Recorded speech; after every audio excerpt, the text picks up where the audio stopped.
ప్రతాప్, అమ్మా, ఇన్నాళ్ళు సంధ్యతో నేను చేయించలేని పనిని నువ్వు చేయించావు. థ్యాంక్స్ అమ్మా. ప్రతాప్, సంధ్య నీరసంగా ఉంది. వెంటనే తనని ఇంటికి తీసుకెళ్ళు. సంధ్య సంగతి చూడు, మనం తర్వాత మాట్లాడుకుందాం. ఓకే? అలాగే రా సంధ్య. బాయ్ ఆంటీ, మళ్ళీ ఎప్పుడు కలుస్తారు? నేను తర్వాత వస్తాను, ముందు నువ్వు వెళ్ళు.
సంఘటన, ఆ ఒక్క సంఘటన నాతో పాటు ఎన్నో జీవితాల్ని ఎన్నో మలుపులు తిప్పింది, తేరుకోలేని దెబ్బతీసింది.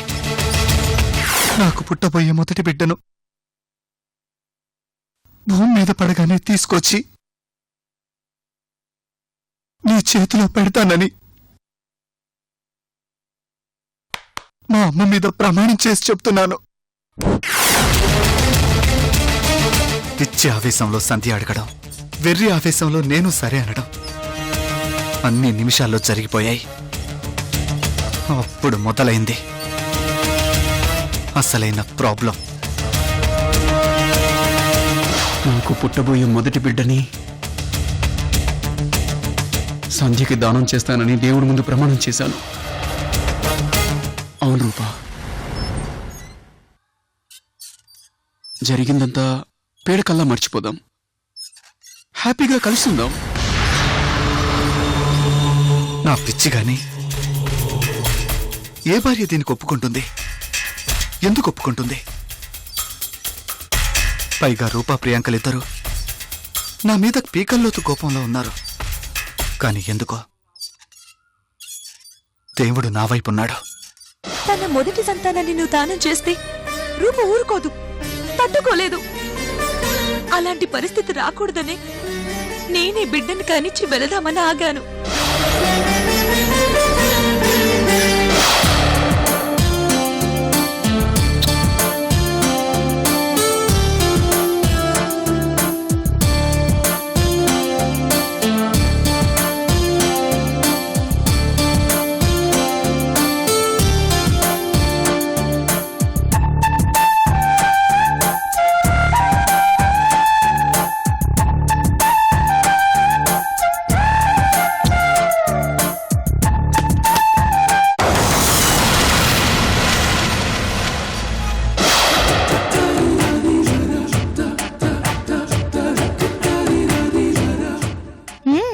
ఏమో అనుకున్నాను, చాలా ఏర్పాట్లు చేశావు. మరి ఏమనుకున్నావు? ఆల్మోస్ట్ శోభనమే కదా. అతివృష్టి అనావృష్టి అంటే ఇదేనేమో. ఒకేసారి ఇద్దరూ నా మాట విని నా కష్టాల్ని పెంచారు. ఎవరికి మొదటిగా డెలివరీ అయితే వాళ్ళు సందీప్కి బిడ్డను అప్పచెప్పి హవేలీ వదిలి వెళ్ళిపోవాలి. రెండో వాళ్ళు సందీప్తో శాశ్వతంగా కలిసి ఉండాలి. వీళ్ళ త్యాగాలు చూస్తుంటే పిచ్చెక్కిపోతుంది. ఇంత మంచివాళ్ళు కూడా ఉంటారా అని అప్పుడే తెలిసింది. ఇక్కడ దాకా బానే ఉంది, ఏదో మేనేజ్ చేసుకొచ్చాను. టెన్షన్ స్టార్ట్ అయింది. మీ అమ్మ బ్రతికితే నాకేంటి, చస్తే నాకేంటి? ప్రియాంక! ఎట్టి పరిస్థితుల్లోనూ నా బిడ్డనిచ్చేది లేదు. ఏం చేసుకుంటావో చేసుకో. ప్రియాంక! అయినా మొదటిగా బిడ్డను కనబోయేది నేను. ఈ మాట చాలాసార్లు చెప్పాను. బిడ్డని నీ చేతిలో పెట్టి హవేలి వదిలి వెళ్ళిపోతాను.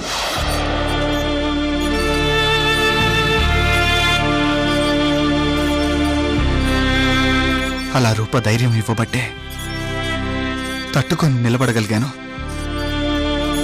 అంతా మనం అనుకున్నట్లే జరిగేటట్లయితే దేవుళ్ళైపోం.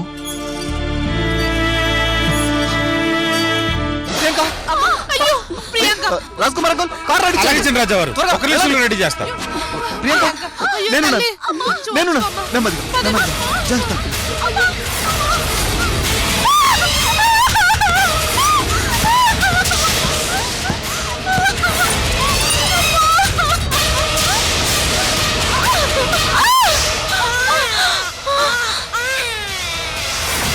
ఆపరేషన్ పూర్తయిందా? రూపకి ఎలా ఉంది? డాక్టర్లు బిడ్డను బయటికి తీశారు. సేఫ్ గానే ఉన్నాడు.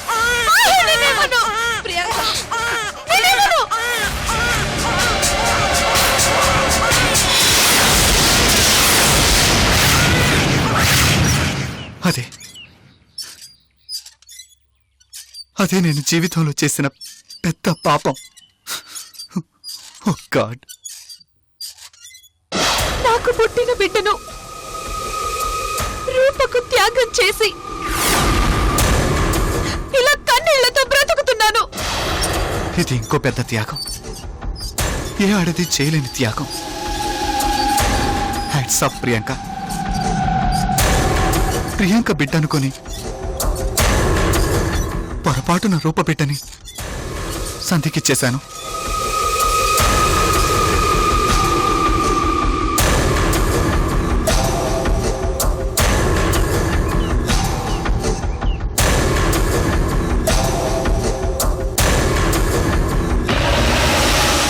మాట ప్రకారం మొదటి బిడ్డని ఇవ్వలేదు. దేవుడికి కోపం వస్తే మా అమ్మ అన్నా!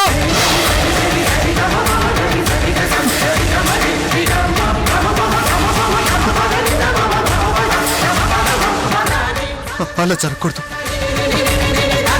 అమ్మా, అమ్మా, అమ్మా, అమ్మా, వేర్ ఆర్ యు? అమ్మా! ఏమైంది? దీనికి అరుస్తున్నాడు. చిన్నరాజావారు, అమ్మా, చిన్నరాజావారు, అమ్మా, చిన్నరాజావారు, అమ్మా! ఏమైంది చిన్నరాజావారు? అమ్మేది ఎక్కడికి వెళ్ళింది? హవేలీలో ఉండాలే.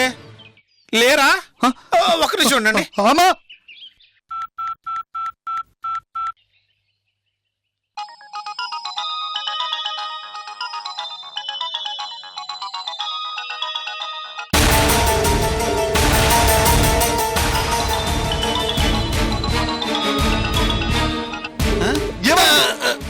హలో,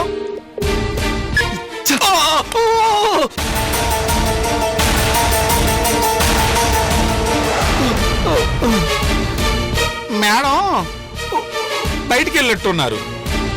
బయటకంటే ఎక్కడికి? అంటే అది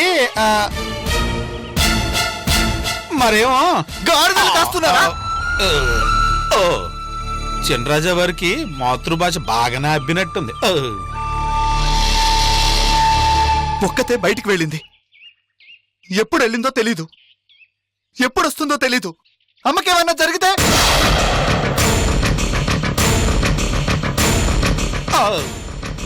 ఏనేంటి అర్థం లేకుండా ఇలా టెన్షన్ పడిపోతున్నాడు?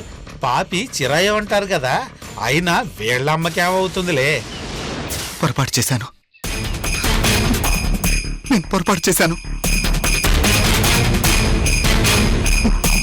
మొదటి బిడ్డనివ్వాల్సింది పోయి రెండో బిడ్డనిచ్చాను. పొరపాటేంటి? రెండో బిడ్డనివ్వటం ఏంటి? ఏంటి చినరాజా వారిది? అది మిమ్మల్ని పియ్యగా పెట్టుకుని పొరపాటు చేశారు అంటున్నాడు.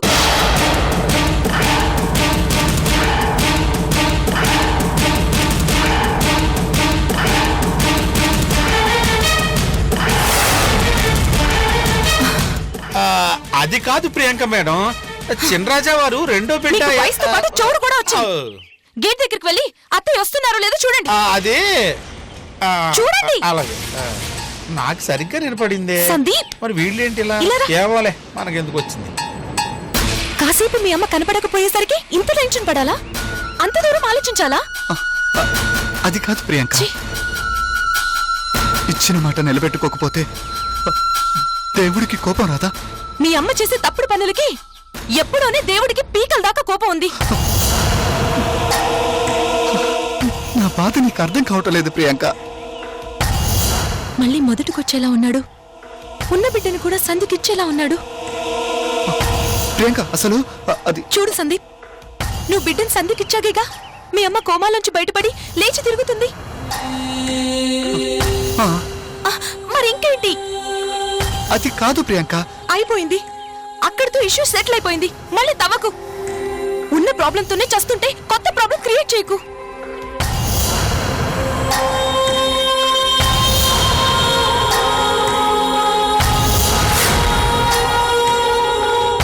సందీప్, కాస్త ఓపిక పట్టు. మీ అమ్మకేమీ కాదు. ఏ జ్యువెలరీ షాప్ కు వెళ్ళుంటుంది, సేఫ్ గా తిరిగొస్తుంది. నువ్వు టెన్షన్ పడి నన్ను టెన్షన్ పెట్టుకో. అంతేనంటావా? అంతే. అయితే ఓకే, అయితే ఓకే.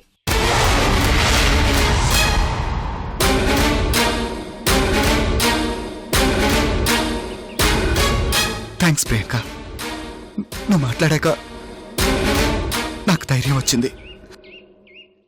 నీకు ధైర్యం చెప్పడం కాదు, నేను భయపడి చచ్చాను. థ్యాంక్స్, నన్ను టెన్షన్ పెట్టకుండా నా మాట విన్నందుకు. అసలు ఏం జరుగుతుందో తెలియట్లేదే. మా మేడం ఎక్కడ ఏదో ఎవరది? మేడం, చిన్నరాజు ఎవరు? మేడం వచ్చారు. Ticket madam.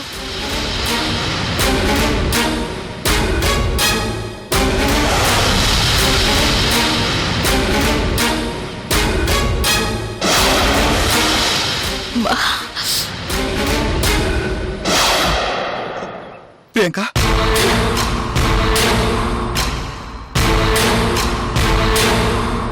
అమ్మా అమ్మా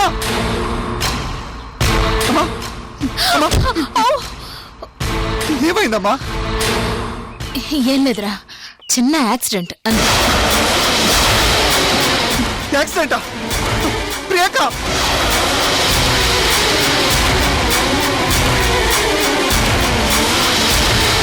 యాక్సిడెంటా?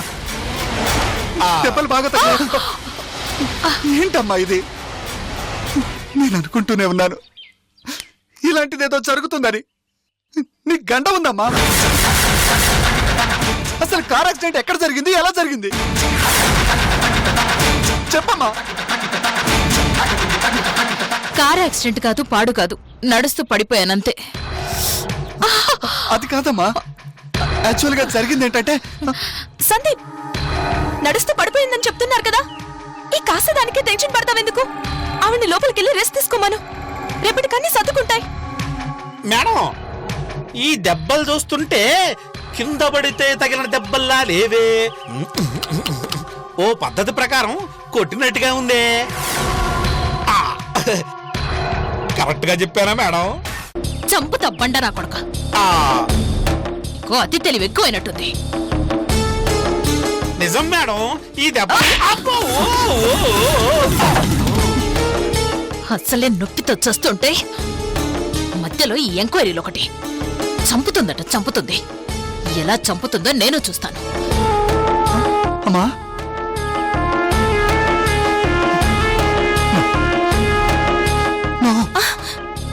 సందీప్, నో సందీప్, నాకు అనుమానంగానే ఉంది. నేను చెప్తూనే ఉన్నాను, అమ్మకేదో పెద్ద గడ్డమే తప్పింది. అమ్మేదో ప్రాబ్లంలో ఉంది, తెలిసిపోతుంది. మొదటి బిడ్డకు బదులు రెండో బిడ్డని సంధికిచ్చాను. అందుకే సందీప్, ఇప్పుడు నా బిడ్డ జోలికి వెళ్ళావనుకో, మీ అమ్మకు నా వల్లే గండం ఉంటుంది. నేనే ఆవిడ గొంతు పిసికి చంపేస్తాను.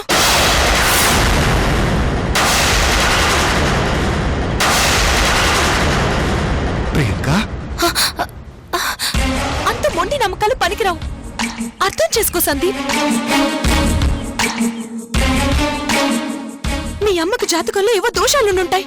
తెలుసుకుని పూజలు చేయిద్దాం, అంతా సర్దుకుంటుంది. సరేనా? సరేనా?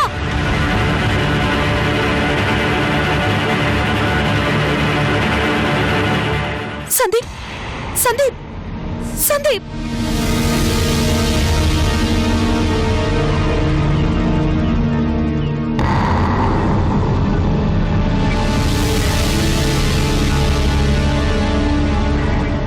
సందీప్ ని నమ్మకూడదు. నా జాగ్రత్తలో నేనుండాలి. నా బిడ్డని జాగ్రత్తగా చూసుకోవాలి.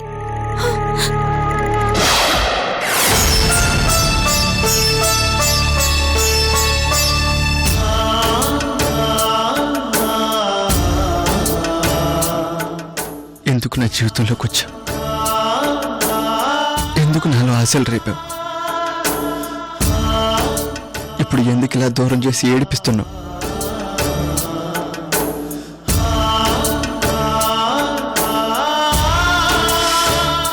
మళ్ళీ పాత జీవితాన్ని వెతుక్కుంటూ ఆటో సూరిగా బ్రతకడానికి రెడీ అయ్యి వచ్చేసాను. కష్టంగా ఉంది శశి. నా మనసు నుండి నీ ఆలోచనల్ని, నీ జ్ఞాపకాల్ని దూరం చేయడం చాలా కష్టంగా ఉంది. నా వల్ల కావట్లేదు.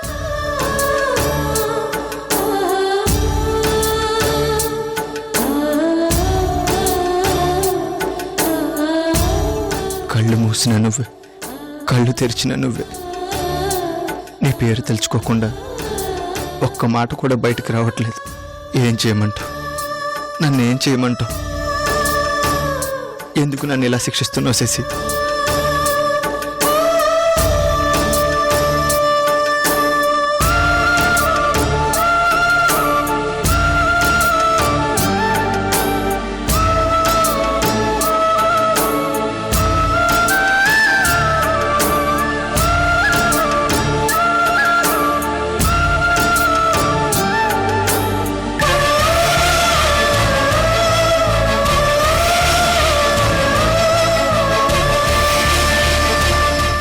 అన్నయ్య, మొబైల్ ఆఫ్ చేయడం నీ ప్రాబ్లంకి సొల్యూషన్ కాదన్నయ్య. నీ మనసును ఆఫ్ చేసుకో. నీకు శశిరేఖకి ఇంక ఎలాంటి సంబంధం లేదని ఆ మనసుకు అర్థమయ్యేలా ఎక్స్ప్లెయిన్ చేయి.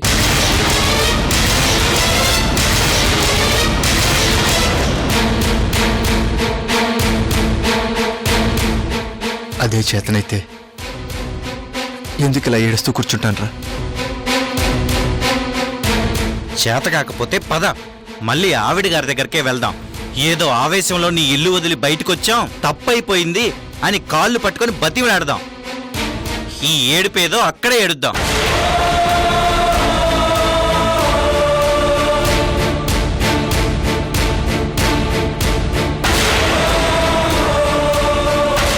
చోటా,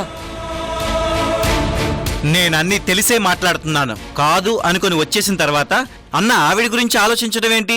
ఇదేమైనా పద్ధతిగా ఉందా? అవసరమా?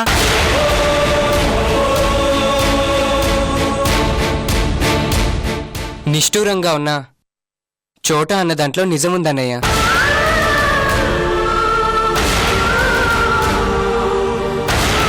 అన్నయ్య, నువ్వే మాకు చెప్తూ ఉంటావు, మనకి దొరకంది, మనది కాదు, ఆశపడకూడదు అని. అదే ఇప్పుడు నీకు గుర్తు చేస్తున్నాను. నువ్విక్కడ ఫీల్ అవుతున్నావు కానీ శశిరేఖ అక్కడ నిన్ను ఎప్పుడో మర్చిపోయింది. అందుకే ఇంతవరకు ఫోన్ కూడా చేయలేదు. నువ్వు కూడా మర్చిపో. లేదురా, నా వల్ల కావట్లేదు. శశిరేఖను మర్చిపో.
ఇదే మా ప్రాప్తమని నిర్ణయించుకున్నా. మీకు మీరు అలా నిశ్చయించుకుంటే రాజేశ్వరీదేవి గారు ఊరుకోరు.